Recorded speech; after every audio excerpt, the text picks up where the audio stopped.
Hi friends, இன்றைக்கான வீடியோவில் என்ன பார்க்க போகிறோன்னு பார்த்தீங்கன்னா, குவாலியரில் இருக்க நியூ மாதவராவ் சிந்தியா கிரிக்கெட் ஸ்டேடியத்துடைய T20 match pitch report pitch record தான் பார்க்க போகிறோம். வாங்க வீடியோக்குள்ளே போகலாம். ஃபர்ஸ்ட் இந்த ஸ்டேடியத்துடைய T20 ரெக்கார்டு எப்படி இருக்குது அப்படின்னு டீட்டெயில் பார்த்துலாம். இந்த பிச் புதுசாக கட்டப்பட்ட ஸ்டேடியம்ன்றதுனால இதில் எந்த T20 மேட்சுமே நடத்தலை. இதில் 12 டொமஸ்டிக் T20 மேட்ச் மட்டும் நடந்திருக்கு. அதில் ஃபர்ஸ்ட் பேட்டிங் எடுத்த டீம் 4 மேட்ச் வின் பண்ணியிருக்காங்க.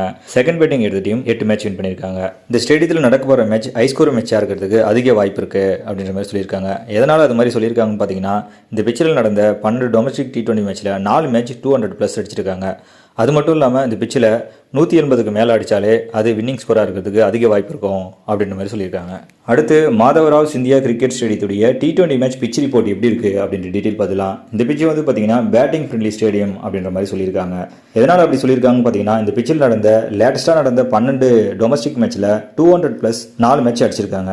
அதனால் இந்த பிச் வந்து பார்த்தீங்கன்னா பேட்ஸ்மேனுக்கு அதிகமாக சாதகமாக இருக்கும் அப்படின்ற மாதிரி சொல்லியிருக்காங்க. அது மட்டும் இல்லாமல் குயிக் அவுட்ஃபிட் இருக்கிறதுனால அதிக ரன் போகிறதுக்கு அதிகமான வாய்ப்பு இருக்குது அப்படின்ற மாதிரி சொல்லியிருக்காங்க.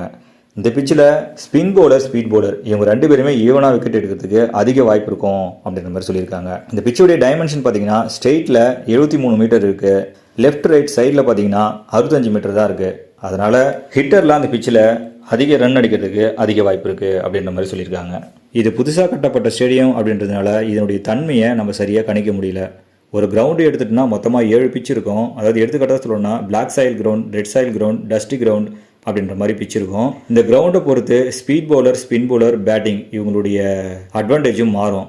அதனால் நம்மளுக்கு டாஸ் போகிறதுக்கு முன்னாடி எந்த பிச்சு கொடுக்குறாங்க அப்படின்றத சரியாக கால்குலேட் பண்ணிவிட்டு நீங்கள் டீம் செலக்ட் பண்ணி வச்சுக்கோங்க. நீங்கள் ஒரு ட்ரீம் 11 பிளேயர் அப்படின்னா உங்களுடைய டீம் எப்படி இருக்கலாம்னு பார்த்தீங்கன்னா, பேட்டிங் வரிசையில் ஹிட்டரை செலக்ட் பண்ணி வச்சுக்கோங்க. அதே போல் ஆல்ரவுண்டர் லிஸ்ட்டில் ஸ்பின் ஆல்ரவுண்டர், ஸ்பீட் ஆல்ரவுண்டர் இவங்க 2 பேருமே செலக்ட் பண்ணி வச்சுக்கோங்க. பவுலர் லிஸ்ட்டில் மீடியம் ஃபேஸ் போடுற பவுலரையும் ஸ்லோ பவுலிங் போடுற ஸ்பின் பவுலரையும் செலக்ட் பண்ணி வச்சுக்கோங்க. தேங்க்யூ.